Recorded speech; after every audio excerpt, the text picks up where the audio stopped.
viewers, this is 300 Plus Academy, where all we do is exams tutoring, ensuring that you ace your next exam. Still on the subject chemistry, I haven't looked at Redox reactions and of course balancing Redox equations, half equations and the likes. It's about time we look at questions that directly relate to Redox reactions, and taking off is going to be questions that has to do with oxidation numbers. As you can see, 2015 question 12, oxidation number of boron in NaBH4. Oxidation number of boron in NaBH4. Here we're looking for the oxidation number of boron. Talking about sodium, sodium is the 11th element, so sodium is having oxidation state of +1. We're looking for boron, let that be X.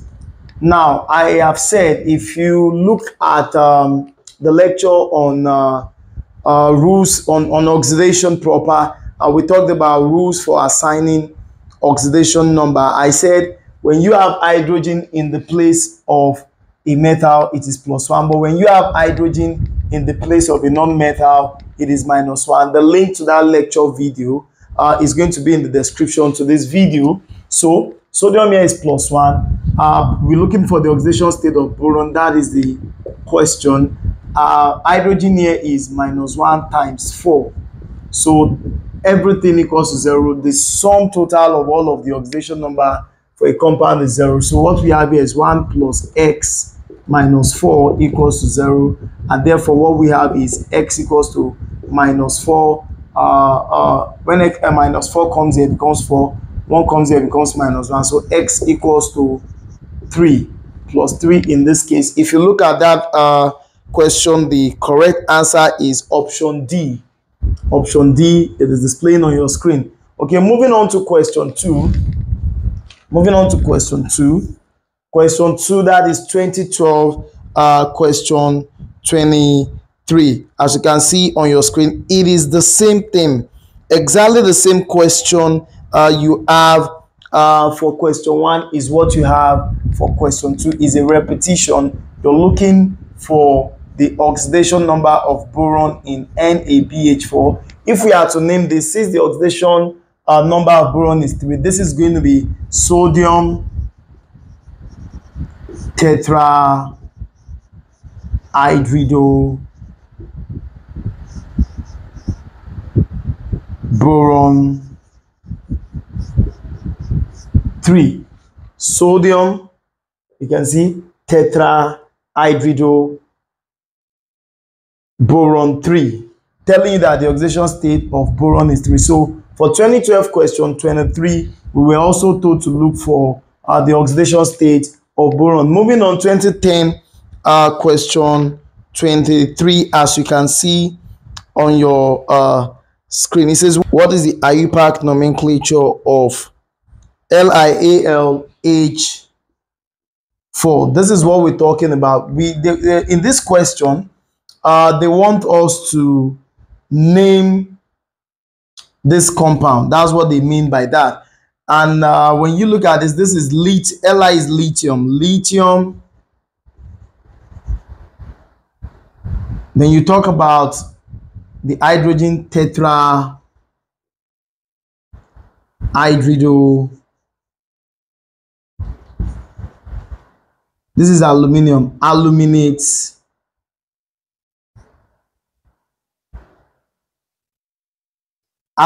what?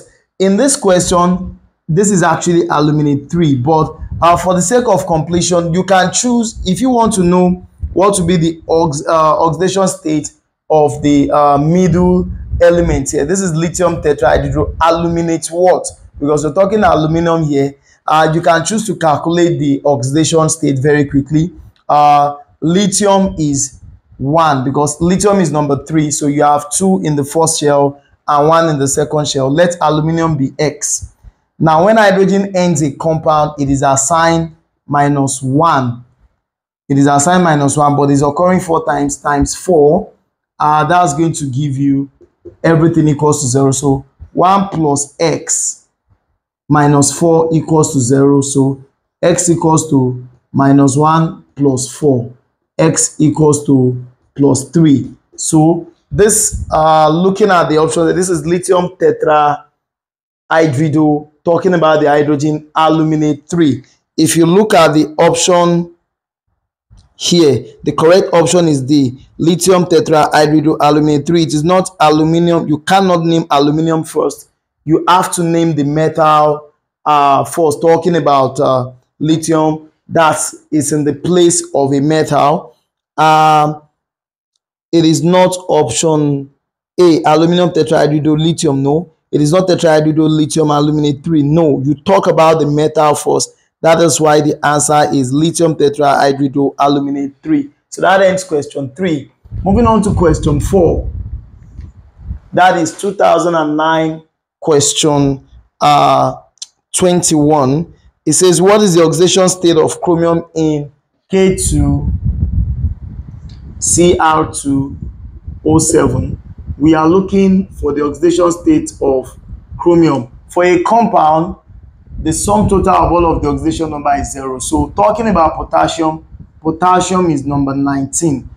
If we are to distribute the electron, and that's 2, 8, 8, 1. So this will give our 1. The oxidation state of potassium here is +1 times 2.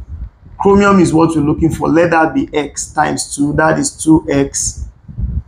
Plus oxygen is element number 8. If we are to distribute electron, this is 2, 6.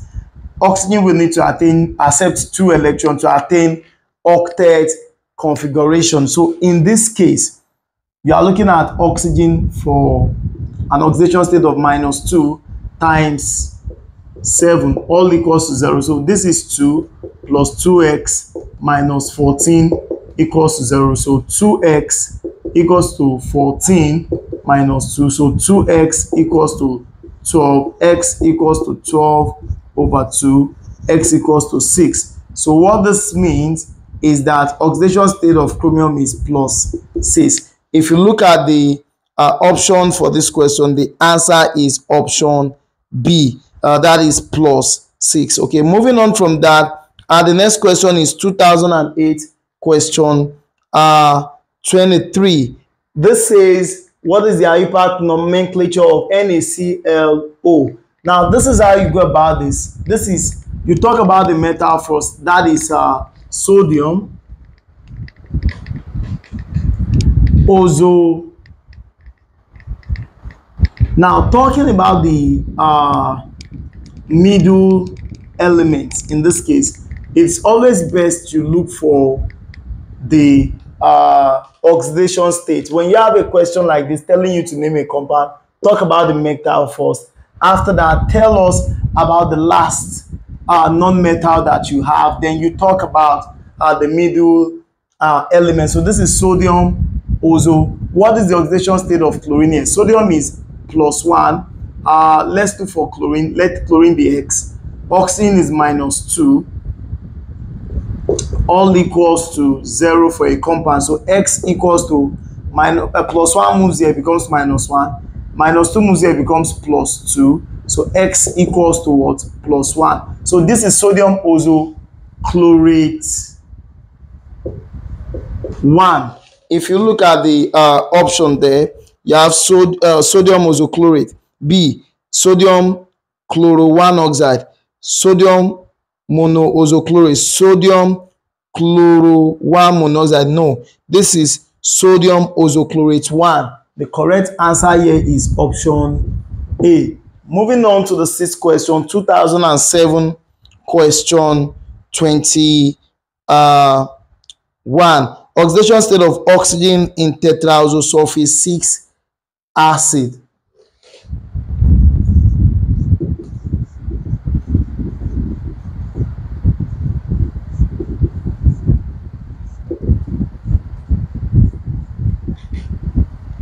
This is H2SO4. So you're being asked to look for the oxidation state of oxygen Oxygen is always -2. If I am writing an exam, I might not even bother to actually go through this. Oxygen is always -2, except the only exception here is in peroxides.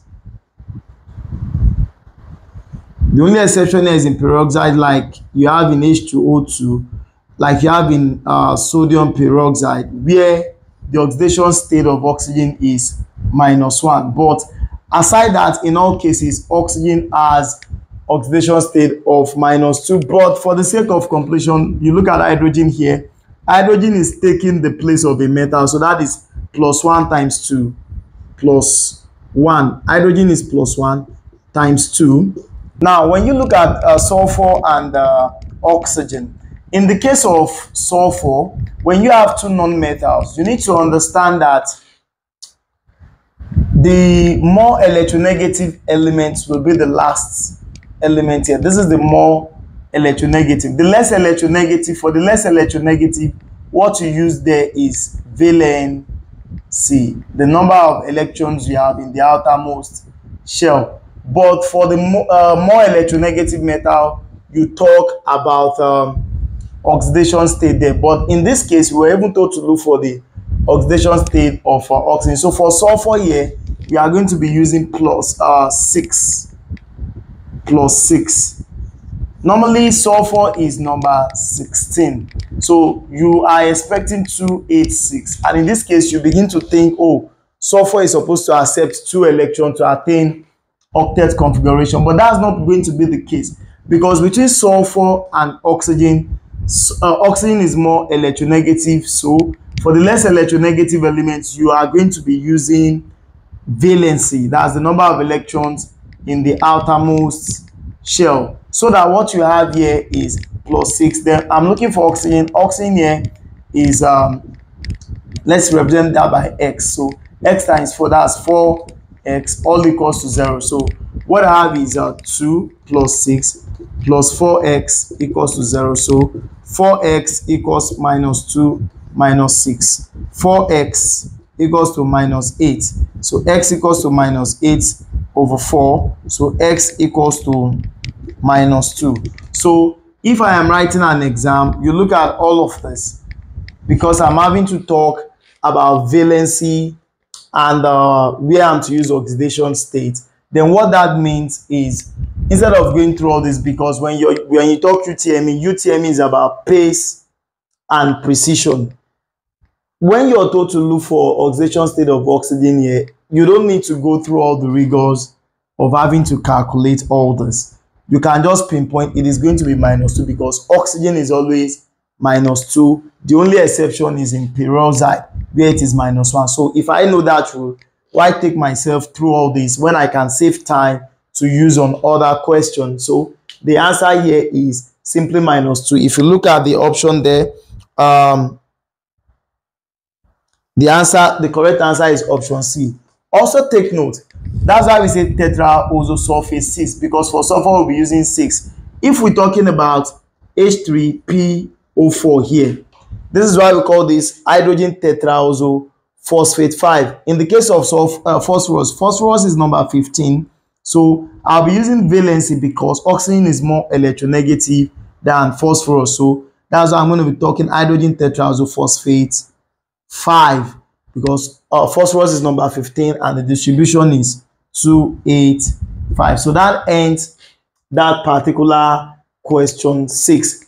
Moving on to the next question, question 7, 2006, question 8. That in which of the following is the oxidation number of sulfur equals to -2? Where oxidation number of sulfur equals -2. That's the question. When you look at this obviously out, because this is octa sulfur and this is in the uncombined state. So the oxidation state here is 0.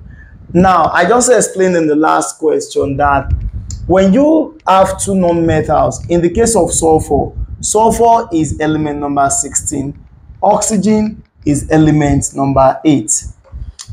The arrangement here is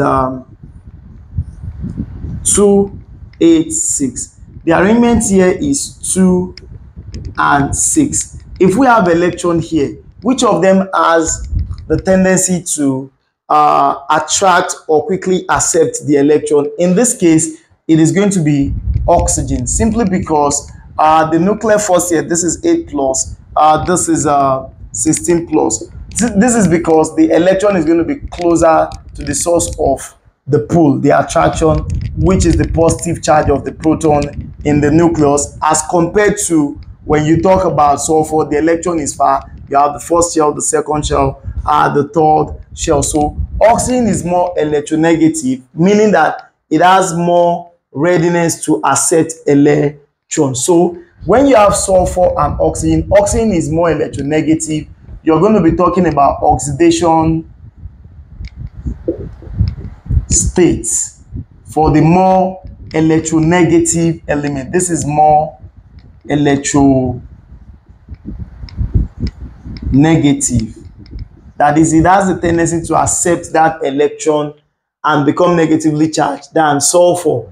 In the case of sulfur, it is less electronegative. So you'll be talking valency electron for the less electronegative element. So when you look at this, in the case of sulfur here, sulfur is plus 6. In the case of sulfur here, it is plus 4 if you calculate it. So that's even if you delve away from valency and oxidation state and you decide to calculate, when you calculate the oxidation state of sulfur here, you're going to get plus 6. When you calculate the oxidation state of sulfur here, you're going to get plus 4. But in the case of H2S here, look at it, H2S. Hydrogen, when it takes the place of a metal, it is plus 1 times 2 plus S equals to 0. So I'm going to have 2 plus S equals to 0. So X equals to minus 2. So the correct option is option A.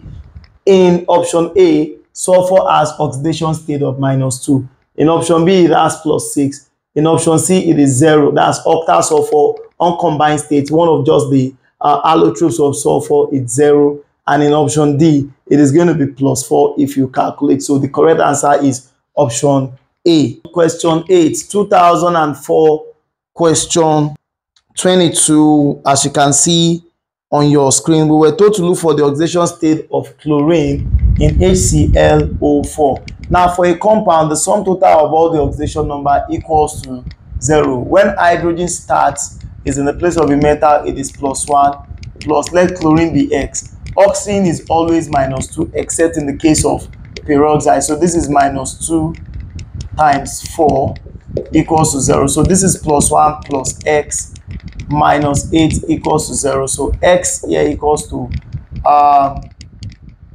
plus 8 minus 1. So X equals to plus 7. So the oxidation state of chlorine is plus 7. This read as hydrogen tetraoxochlorate 7.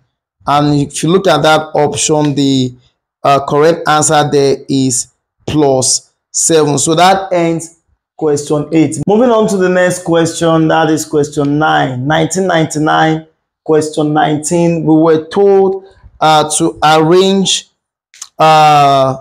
the following set of compounds in order of the increasing oxidation number of the transition metals. These are the transition metals there. You look chromium here, you look vanadium here, and you're looking at manganese here. In terms of increasing oxidation number, in K2Cr2O7, the oxidation state of chromium is plus 6. In vanadium, this is going to be, okay, let's calculate this, V2O5, let V be X, that's 2X. Oxygen is always minus 2. Minus 2 times 5. Minus 2 times 5 equals to 0. So 2x minus 10 equals to 0. So 2x equals to 0 plus 10. X equals to 10 divided by 2. X equals to 5. That is vanadium 5 oxide. Now, talking about KMnO4, this is potassium tetraoxomanganate 7. Manganese here is plus 7. It's something we've calculated in the last lecture. So telling us to arrange this in order of increasing oxidation number for the transition metal. This is plus 5 is the least. So you're looking at vanadium 5 oxide followed by K2Cr2O7 because that is plus 6, and then KMnO4, that is 7. That's oxidation state of manganese here is plus 7. So this is the order of increasing oxidation number. And when you look at that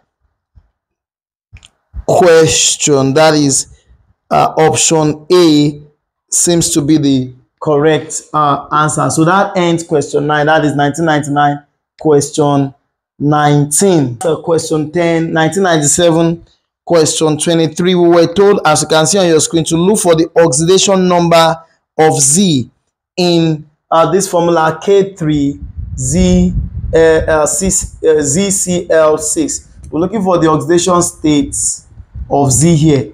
Everything is to be equal to 0. So potassium is actually plus 1 times 3 plus, this is Z, plus chlorine is minus 1 times 6 equals to 0. That is the oxidation state. In case you don't know how we get the oxidation state of all these elements, what you need to first of all know is at least the first 20 elements, and then know about the octet duplet rule, so that you know what element needs to give out, what they need to accept in order to attain octet configuration, as well as check out the rules for assigning oxidation number, which we've treated under the topic oxidation reduction reaction. The link to that lecture is in the description for this video. So we're looking for the oxidation state of Z here, and that's going to be plus 3 plus Z minus 6 equals to 0. So Z equals to, when minus 6 moves here, it becomes 6. When 3 moves here, it becomes minus 3. So Z equals to plus 3. Looking at that option, that is option B. Moving on to the next question, that's question 11, 1993, question 25. The question states that what is the oxidation state of chlorine in the following compound? We're looking for the oxidation state of chlorine in this respective compounds. If you say HOCl, everything equals to 0. So hydrogen is plus 1, oxygen here is minus 2, and chlorine is what we are looking for, X. So in this case, this is going to be X equals to plus 1 moves here, minus 1, minus 2 moves here, plus 2. So X here equals to 1 plus 1. This is plus 1 in this case. Now in this case, what we're going to have, everything equals to, this is plus 1 for hydrogen. We're looking at chlorine here. Let's tag that as X. Oxygen is minus 2, in this case times 3, equals to 0. So what we have is X equals to, this moves here, becomes minus 1. Minus 2 times 3 minus 6. Minus 6 moves here, plus 6. X equals to plus 5 in this case. Now, in the case of this, if you calculate just like we've had in the previous question, chlorine is going to end up being plus 7 here. So when you look at it, for chlorine in this following compound is plus 1, plus 5, and plus 7. That is correctly option A in that question. Moving on, the next question is question 12, 1989, question 24. In the question, as you can see on your screen, we were told that an element Z forms an anion whose formula is Z into bracket Cn. C here represents carbon, and this represents nitrogen. And then, of course, we have a superscript Y in the question. If Z has an oxidation number of plus 2, what is the value of Y? So in this case, we are looking for Y. Y is the question, and we were told that Z has oxidation state of plus 2. When you look at carbon and nitrogen here, this is cyanide. Knowing fully well that when carbon and nitrogen combine, it's going to end up as a minus 1. Reason being that Carbon has 4 electrons in the outermost shell, and nitrogen has 5. 1, 2, 3, 4, 5. Talking about nitrogen, talking about carbon. If they go into a covalent bond, we only need 8 to attain octet configuration. This is 1, 2, 3, 4, 5. 1, 2, 3. That's going to make 8. We're going to be left with 1 more electron. That is why we say cyanide has oxidation state of -1. More specifically, this way. So -1. So what we're going to have here is that Z has oxidation state of +2, plus the cyanide here, that's talking about carbon and nitrogen here, is having -1 times 6. -1 times 6. Everything is equal to the superscript that we have. So what we have here is +2 and then -6 equals to Y. Y here is going to be -4. If you look at those options, that is option C. Option C ends up as -4. So that ends that. Next question is 1985 question 19. That is question 13. 1985 question 13. We were told to look for the correct formula for sodium gallate. So even if I don't know what atomic number is gallate, that is not the problem, because of course that's because that's not within the first 20 elements. So but the important thing is this: based on the concept of oxidation number, I can actually predict what the formula for sodium gallate is going to be. I was told that gallium here has oxidation state of +3, as you can see in the question on your screen. So if gallium has oxidation state of 3, what I need to look for in the option is in such a way that the positive charges and the negative charges balances. If I look at option A, sodium, of course, sodium is having oxidation state of +1. If you recall that sodium is atomic number 11, 2, 8, 1, 2 in the first shell, 8 in the second shell, 1 in the last shell. So it's obviously going to give this out. So that is +1. So sodium is +1. So if I look at option A, this is +1 times 2, that's +2. +2, then gallium is 3, +3. Oxygen is having -2. -2 times 3, that will give me -6. +2 + 3 +5. +5 plus -6 will give me -1. If it does not give me 0, if the number of positive charges and the number of negative charges does not balance, then the formula is not correct.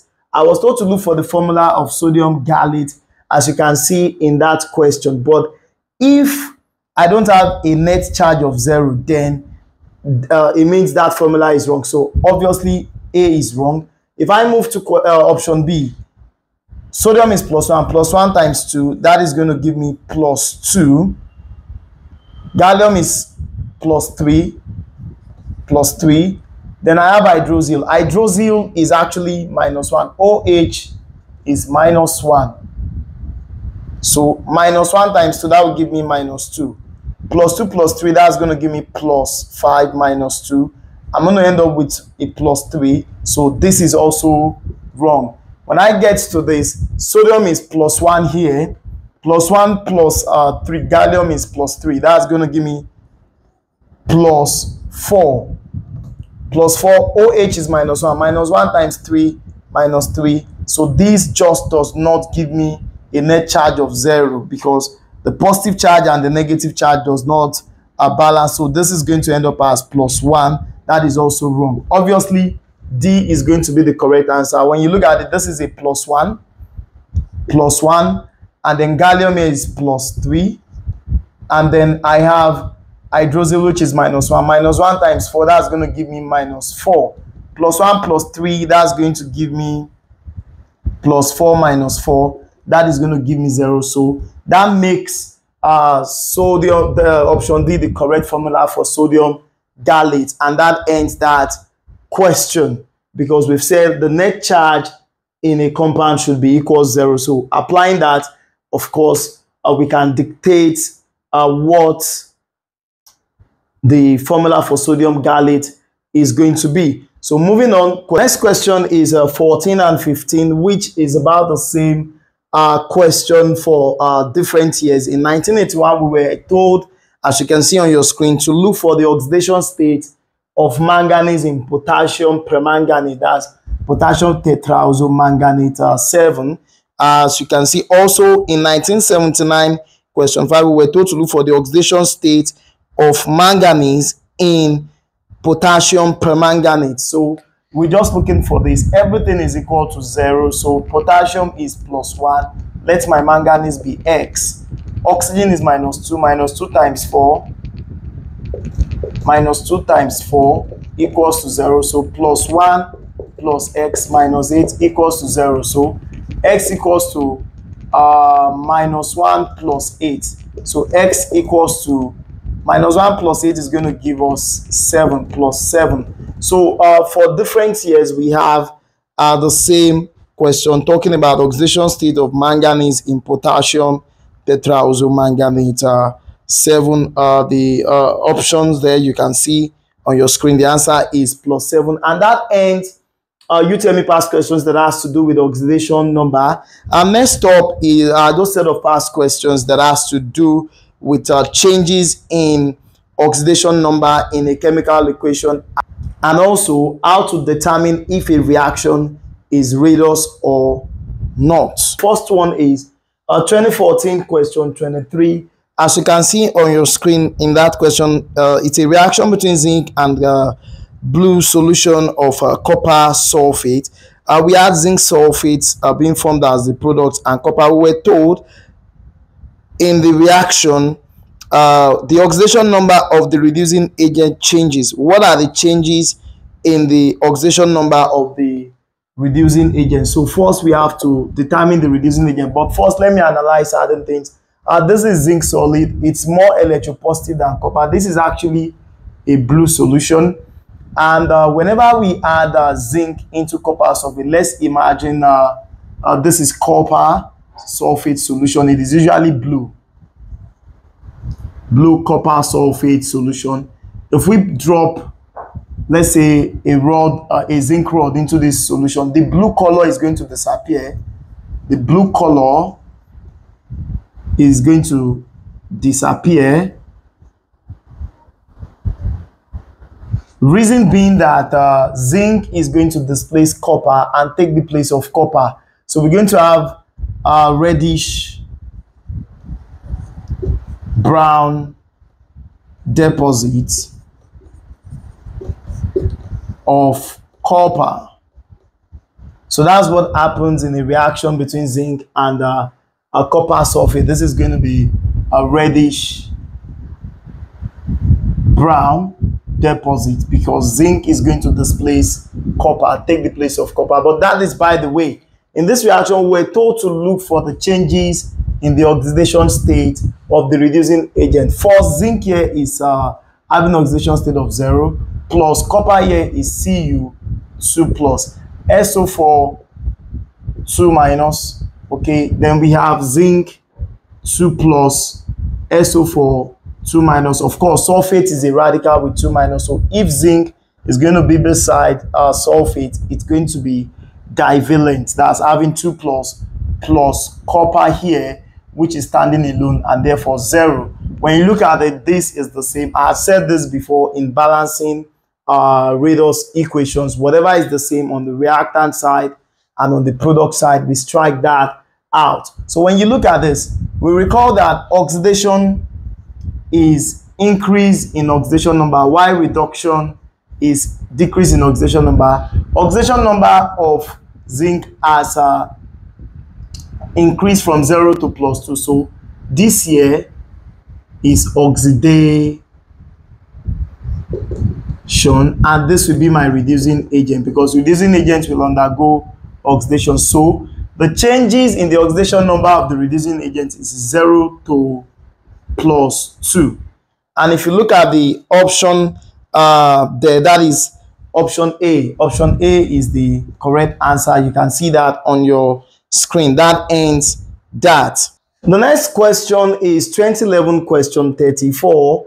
We're looking at tetrazomanganate ion plus a certain Y plus iron 2 ion. That's 5 moles of iron 2 ion, giving us a product, a manganese 2 ion, 5 moles of iron 3 ion, and of course water. We're told what is Y, as you can see in the question displaying on your screen. When you look at the option, okay, what is actually missing out here is the hydrogen. 4 times 2, we're looking at 8 hydrogen. So what is missing here, according to the option you have, there is 8H plus 8 moles of hydrogen ion. That is what is the closest to the answer. So moving on, the next question is 2005 question 41, where we were given some set of equations, and we were told to determine where the oxidation number of nitrogen had increased. Okay, so when I look at all of this, I have nitrogen 2 oxide. This here is nitrogen 2 oxide because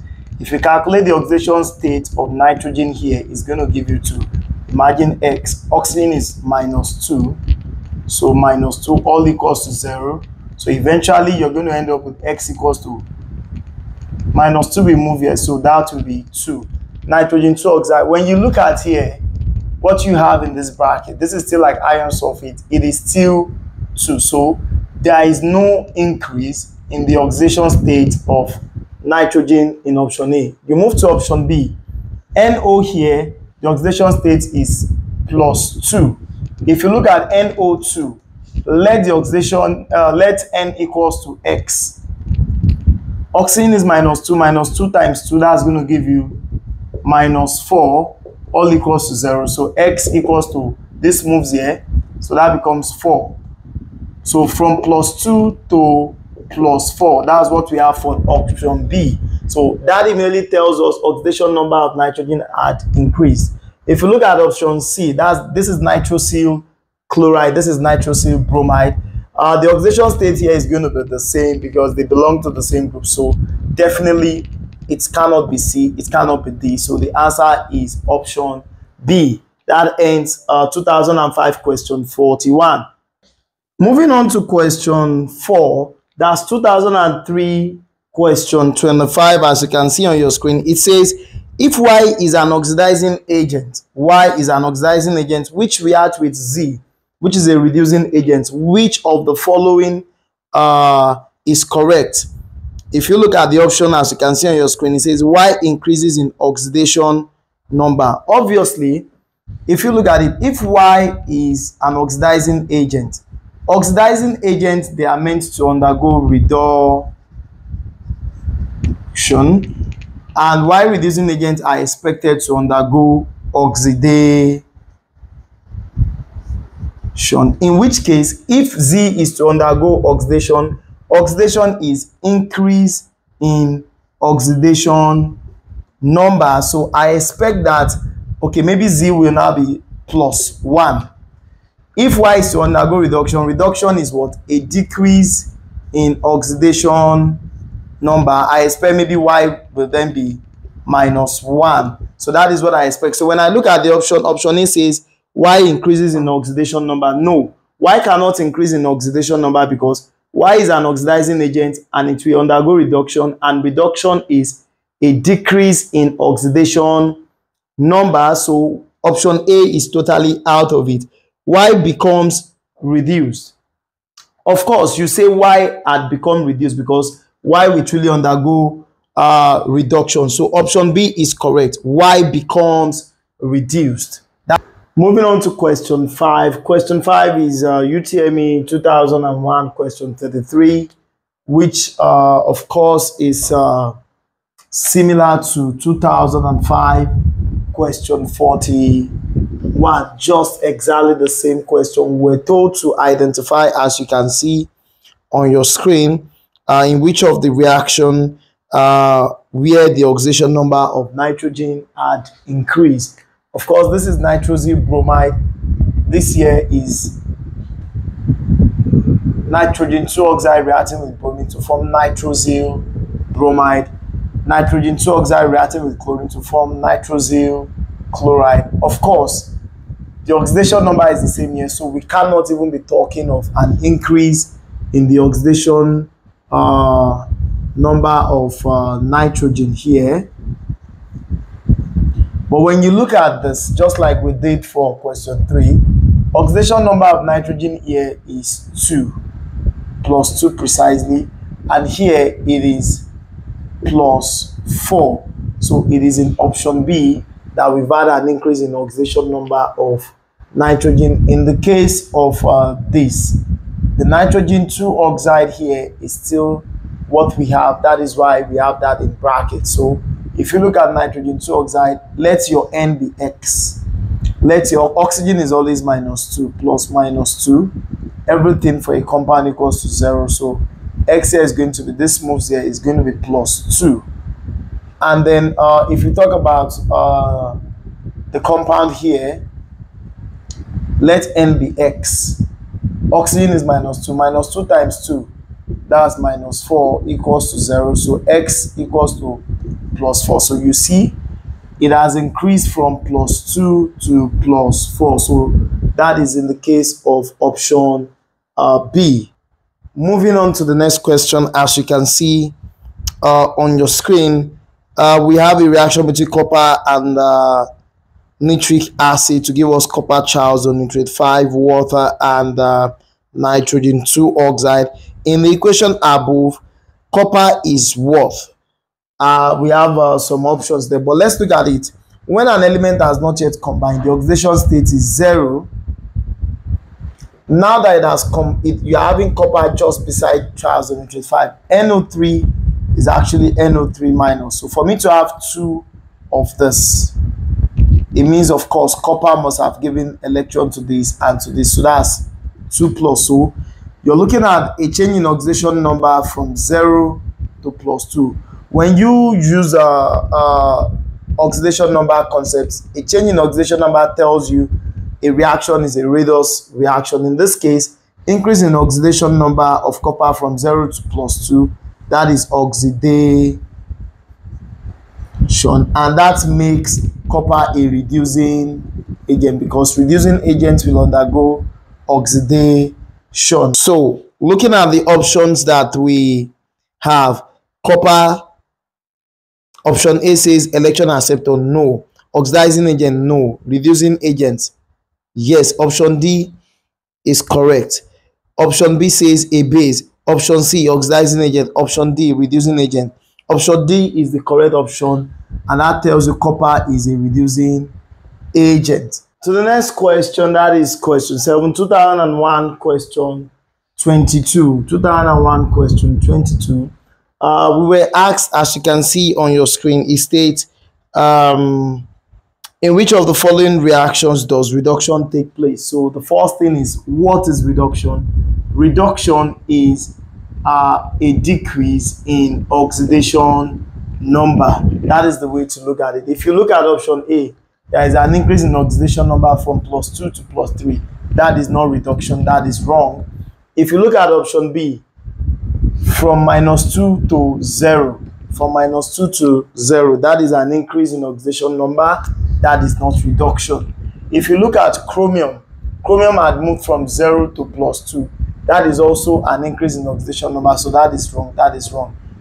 Although the equation doesn't look correct, but if you look at hydrogen, hydrogen is +1 here and it is 0 here. So from +1 to 0, that is a decrease in oxidation number, and that makes the right answer. This is just a case of you knowing your definition of oxidation reduction reactions in terms of oxidation number concept. Reduction is a decrease in oxidation number. Moving on to the next question, as you can see on your screen, that is 1994 question 28.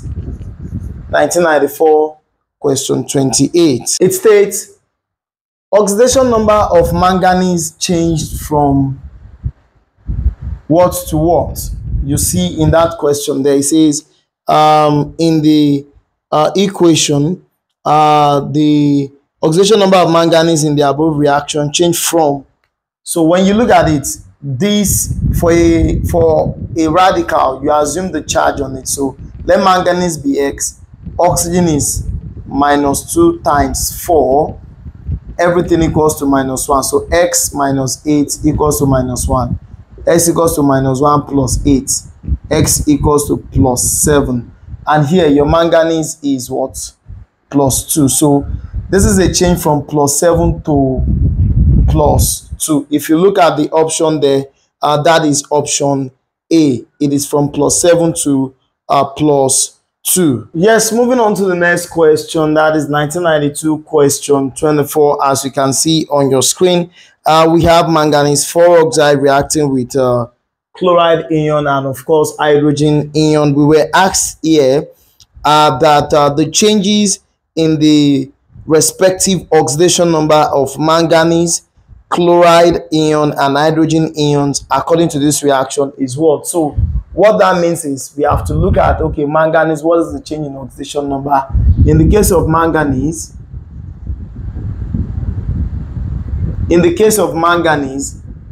that is manganese 4 oxide here, let this be X. Oxygen is -2 times 2 here equals to 0. So X plus -4 equals to 0. So X equals to +4. So manganese in this case are changed from +4 to +2. From +4 to +2, you can see the change there is more of -2. That decreased by 2. So that decrease there, it's a -2. Okay, looking at chloride ion, let's talk about chlorine. In the case of the chloride ion here, let's look at that. The chlorine here is -1 and here it is 0 to 0. That is a change of 1 but positively here. So this here is +1. Okay, talking about the hydrogen ion here is +1. Hydrogen here is +1. Then hydrogen here is also, if we calculate for hydrogen here, we're still going to end up with a +1. You look at it, H2O equals to 0. So X, let hydrogen be X, X times 2, that's 2X, plus -2 equals to 0. So 2X equals to 2. So X equals to 1. So there is no change here. It is from +1 to +1. So that is 0. So when we look at it, for manganese, for chloride ion, for hydrogen ion, the change here is -2, the change here is +1, and the change here is 0. When you look at the option there, yes, you have -2, 1, and 0. That is option C. So moving on to the next question, that's question 10, 1990 question 24. 1990 question 24. Okay, we were told, as you can see on your screen, to look for the changes in the oxidation number of chromium. We're looking for the changes in the oxidation number of chromium. Of course, chromium here is +3. So we need to look for the oxidation state of chromium here so that we can get the question correctly. So chromium here, let chromium be X. X times 2, 2X. Oxygen is -2. -2 times 7, that is plus -14. All equals to -2. So 2X equals to -2 plus 14. 2X equals to 12. X equals to 6. So you're looking at from +6 to +3. The change in oxidation number is -3.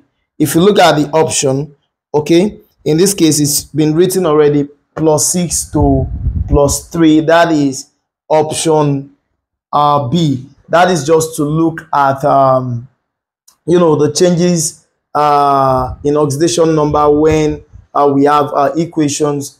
These are things we've actually treated, talking about rules for assigning oxidation number and the likes. The links to those lectures are in the description to this lecture video. Okay, That ends question 10. Okay, to the next question, 2002 question 46. 2002 question 46. It states, what is the change in oxidation number of copper? Of course, when an atom is in the uncombined state or the free state, it is assigned oxidation number of 0. So this is 0. So we only need to look at the oxidation number of copper in copper 1 oxide here. So what we have here is going to be, let copper be x times 2, that's 2x. Sulfur here is minus 2 plus minus 2 equals to 0. This is a compound, so 2x minus 2 equals to 0. So 2x equals to 0 plus 2. 2x equals to 2. X equals to 1. So you're looking at the change in the oxidation number here is from +1 to 0. If you look at the option there, it is there. That is option D, +1 to 0, and that ends that. The next set of questions is there are going to be questions on how to tell if a reaction is redox or not. If a reaction is redox, like we've said in previous lecture, then there must be a change in oxidation number. We must have a change in the oxidation number, like we'll see in this question 1995 question 26. We were told to identify which of this reaction is a redox reaction. So the thing about a redox reaction is, if a reaction is redox, there must be a change in the oxidation number. More specifically, we can break each of the equation down into ionic form. Looking at this here is going to be K plus, this here is going to be Cl minus, plus 2H plus SO for 2 minus to give me K plus H plus SO for 2 minus. This is H plus Cl minus. Like we said in our previous lecture video, anything that is the same on both sides of the equation, you strike them out. Cl minus, H plus, takes 1 H plus, the last H plus here, SO for 2 minus, SO for 2 minus. That tells you that equation A is not a redox reaction, because all through we never had any change in the oxidation number. But under normal exam condition, once I am seeing bromine here, it is in the uncombined state. Bromine here is in the uncombined state, that is 0. For bromine now to be attached to iron, there is definitely going to be a change in the oxidation number here. So here B is a redox reaction. If you break this down into ionic form, what we have here, Ag plus, 3Cl minus, we have 3Cl minus here out, FeCl3, Fe here is going to just take that out. This here is not a redox reaction. This is more of a precipitation reaction. If you look at this one here is a decomposition reaction. So option B here is the redox reaction. You look at bromine is 0 here. If I decide to break this down, this means 2 Fe 2 plus 2 times 2, 4 Br minus. So I basically have 2 ion, 2 ion, and then 4 moles of bromide ion plus bromine gas, bromine here plus bromine. So what I have here is 2Fe. Having 3 bromine here means that this is ion 3 ion, 2 times 3, that's 6 Br minus. Okay, whatever is the same on this side and on that side strikes out. 4 Br minus takes out 4 here, so I'm going to be left with 2 Br minus. So looking at this, increase in oxidation number, Fe2 plus, Fe3 plus, 2 plus to 3 plus, that is oxidation. 0 to -1, that is reduction, and that qualifies option B to be a redox equation. So B here is the right answer, as you can see in that question on your screen. Let's look at another question, 1993 question 20. We have ammonia reacting with ozonium ion to give us ammonium ion and water. In this question, as you can see on your screen, it says it can be deduced from the reaction above. Okay, I can look at this in terms of hydrogen. Looking at this in terms of hydrogen, H3O to H2O, that's loss of hydrogen is oxidation. We've removed hydrogen from this H3O to H2O, that is oxidation. And if you look at this, NH3 to NH4, that is addition of hydrogen to a substance, that is reduction. Of course, when you add hydrogen to a substance, what we undergo reduction is oxidizing agent, and what we undergo oxidation is reducing agent. So looking at the options, they said, what can we deduce here? You look at the various options, it says a redox reaction has occurred. Of course, H3O plus acts as an oxidizing agent. No, H3O plus acts as a reducing agent. H3O plus acts as an acid here. Not quite. Water acts as an acid. No, not that. If you look at this, the correct answer here is that this reaction is a redox reaction. So the correct option here is option A. This is a redox reaction if you look at things in terms of hydrogen. 1991 question 26. We have this reaction and we were told to make a deduction. If we look at this reaction very well,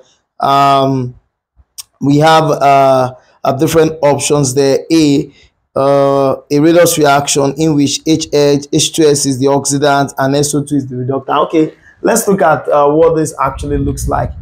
If I look at this in terms of oxygen, the fact that this is SO2 and this is sulfur, that tells me that I have removed oxygen from sulfur 4 oxide. Removal of oxygen is actually reduction. And if I look at this, I'm looking at this like oxygen has now been added to this substance. Addition of oxygen to a substance is actually oxidation. More like sulfur is out, now we are adding oxygen to this substance. So I'm looking at this. What we undergo reduction is my reducing agent, and what we undergo reduction is my oxidizing agent, and what we undergo with oxidation is my reducing agent. Remember that they are opposite processes yet complementary. So when we look at the options we have, as you'll see in option A, it says a redox reaction in which H2S is the oxidant. No, H2S is not the oxidant but the reductant. In this case, reductant means the reducing agent. So, and SO2 is the reductant. No, SO2 is the oxidant. So option A is wrong. A redox reaction in which SO2 is the oxidant, yet SO2 is the oxidant means SO2 is the oxidizing agent and H2S is the reductant. Yes, H2S is the reducing agent.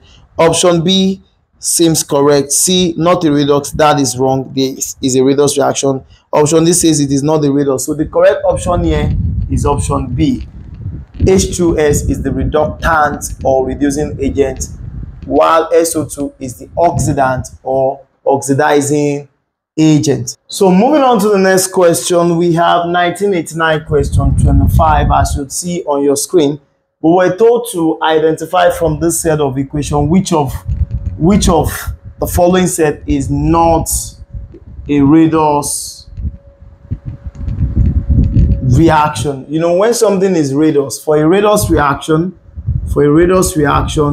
there must be a change in oxidation number. That is it. If I look at the very first equation here, this here is 0 and here this is +2.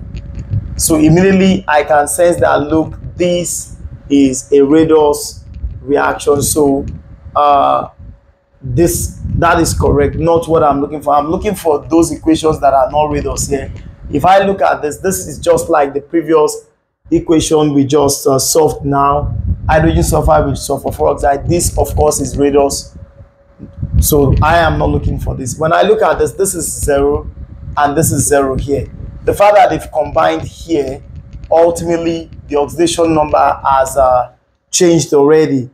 For example, if I look for the oxidation oxidation state of nitrogen here is +2, and oxidation state of oxygen here is -2. So whereas at the reactant side of the equation here, they are both 0. So there is a change in oxidation number, therefore equation 3 qualifies as redox. But when you look at equation 4, this is a decomposition reaction. If you check the oxidation state, nothing has changed. It is still what it is. Here, if you try to calculate for carbon here, you're going to get a +4. Here, it is still carbon peroxide. If you calculate for carbon here, you're still going to get a +4. If you calculate for calcium here, you're going to get a +2. If you calculate for calcium here, you're going to get a +2. Oxygen here is -2 times 3. If you look at it, -2 times 2, here is -2. So all the same, this is more of a decomposition reaction. So looking at that equation, option D is the correct answer. It says equation 4 only. That is the only equation here that is not redox.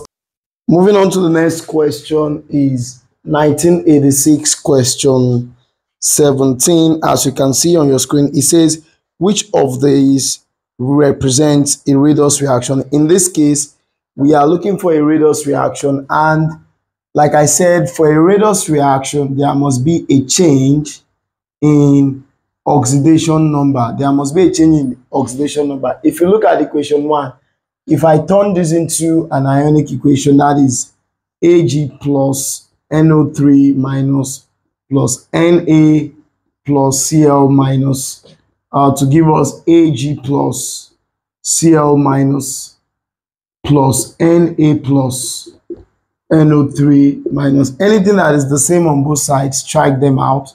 Like we've said in balancing redox equation, all these, what we have on the reactant side is what we have on the product side. So that means that option A is not a redox reaction.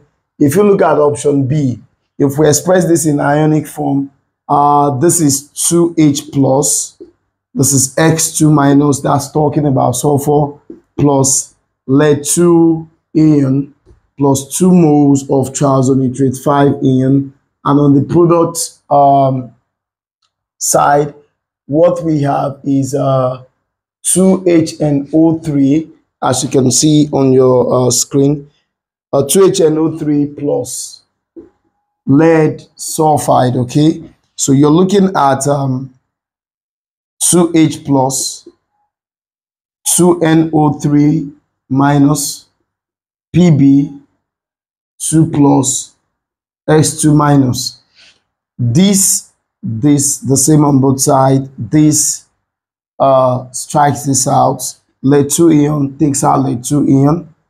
Triazonitrate 5, 2 moles takes out this. So there is no change in the oxidation number here. If you come here, this is a decomposition reaction as said in the previous question. But when you look at this, the option D, the oxidation number of zinc in the uncombined state is 0. Now it has combined. Oxidation number of zinc here is Zn2 plus.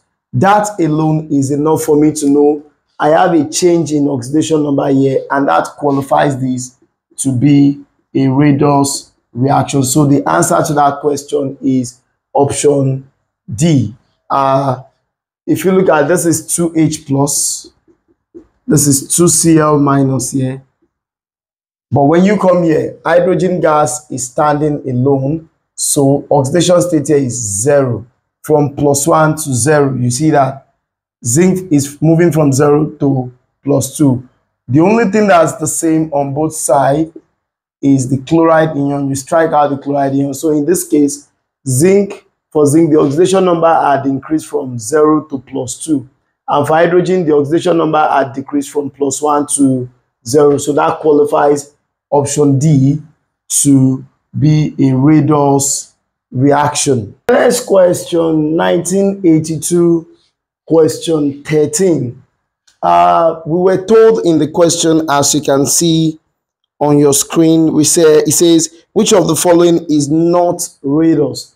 So in this case, when they say not redox, what this means is where we have no change in oxidation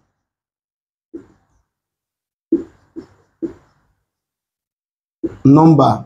So when you look at this, we want to identify which of this is not a redox. And there are always pointers, because when it comes to UTME, it's always about pace and precision.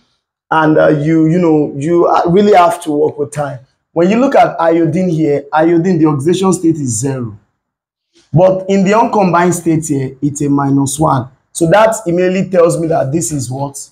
Redox. I can use just that to identify that equation, the first equation, option A, is a redox reaction.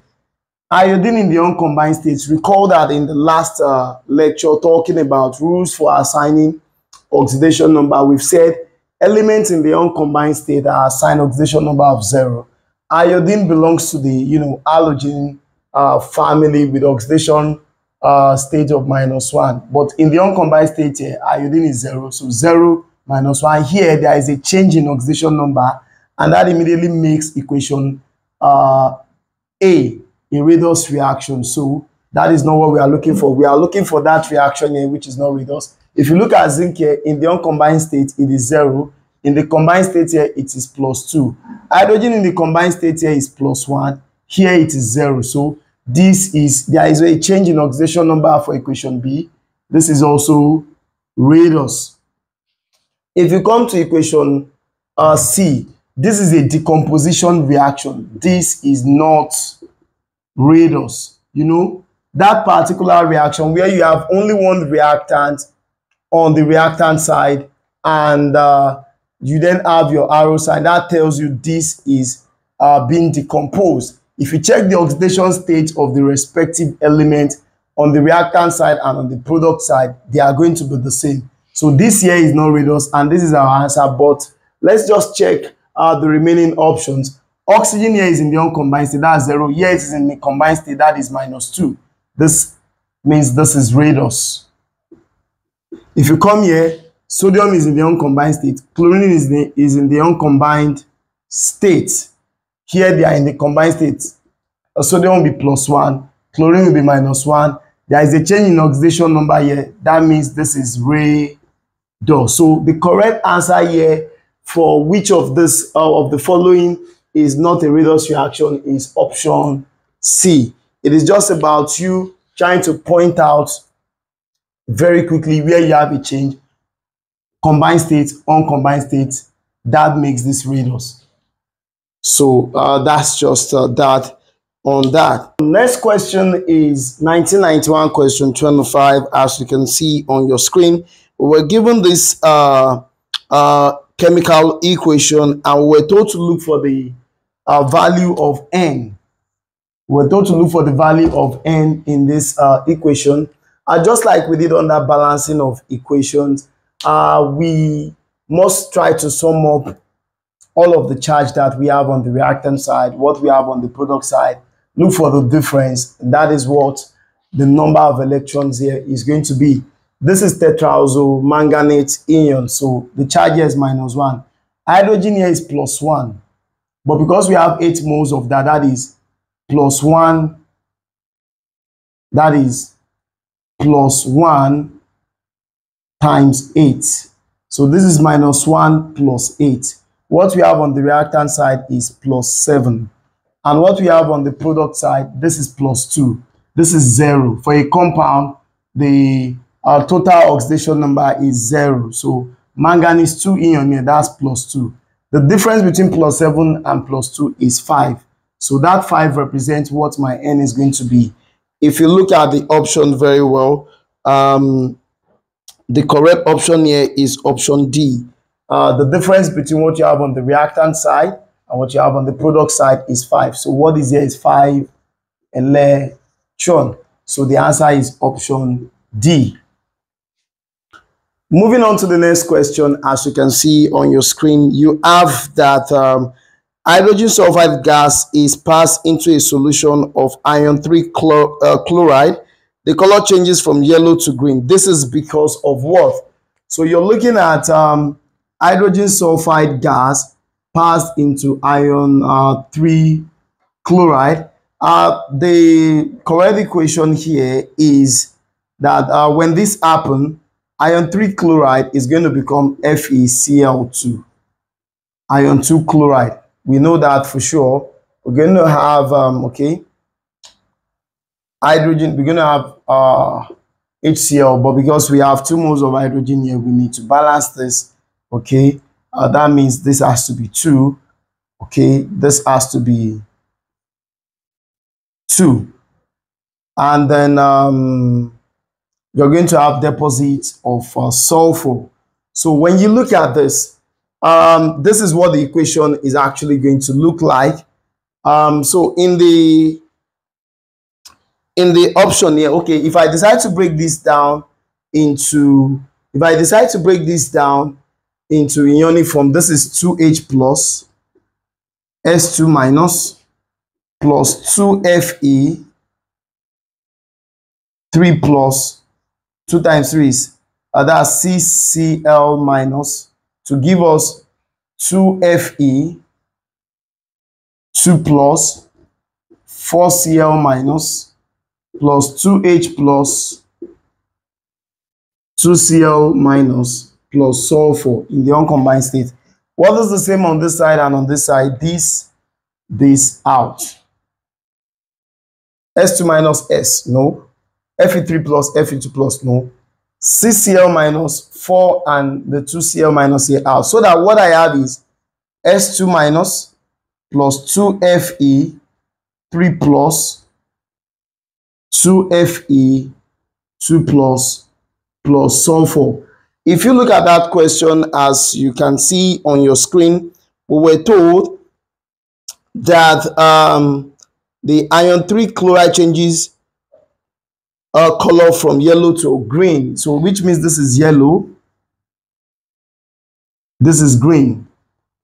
A decrease in oxidation number from 3 plus to 2 plus, a decrease in oxidation number is actually reduction. And when you look at the sulfur from -2 to 0, an increase in oxidation number, that is oxidation. So if that is oxidation, it means that this is going to be my reducing agent. Reducing agent will undergo oxidation, and this will be my oxidizing agent. Oxidizing agent will undergo reduction. So when you look at the option, it states H2S is reduced to S. No. You can see that what had happened here is actually oxidation. So no reduction. Option A is wrong. Iron 3 ions are oxidized by H2X. Iron 3 ions are not oxidized but reduced. Option B is wrong. Iron 3 ions are oxidized by Fe2 plus. No, iron 3 ions are not oxidized. From 3 plus to 2 plus, that is reduction. They are reduced. So option C is wrong. Iron 3 ions, look at option D. Iron 3 ions are reduced to iron 2 ions, Fe2 plus ions. And option D is the correct answer. Iron 3 ions are reduced to iron 2 ions. That answers that. It's just a case of knowing how to write your question, your equation, and when you've done that, you know, writing the ionic form so that you know what actually happens. And if you look at this question, as you see on your screen, that question is actually 1988 question 31. 1988 question 31. And with that, we have come to the end of the first part on UTME past questions on Redox reaction. This is just the first part. After this, we're still going to be having another set of questions that has to do with redox reactions, and then subsequently electrochemical cells and electrolytic cells, and of course talking about quantitative approach to electrolysis in an electrolytic cell. That's Faraday's law of quantity, electrochemistry. But for now, this is where we'll put a stop to this. Do not forget, hit the subscribe button, turn on the notification bell, and do well to share with your peers. For myself and the entire team here, it's bye for now.